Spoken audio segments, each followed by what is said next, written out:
छ त गाइज 9वटा रोटी एकैचोटि खाने। हेर्नुहोस् विश्वास नभएछ 1 2 3 4 5 6 7 8 9 यत्रो रोटी हो है।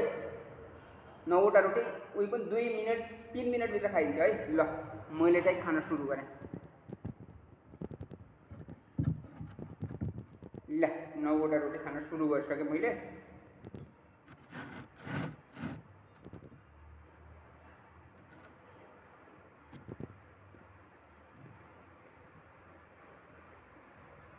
सब्जी पनि अलि धेरै हो।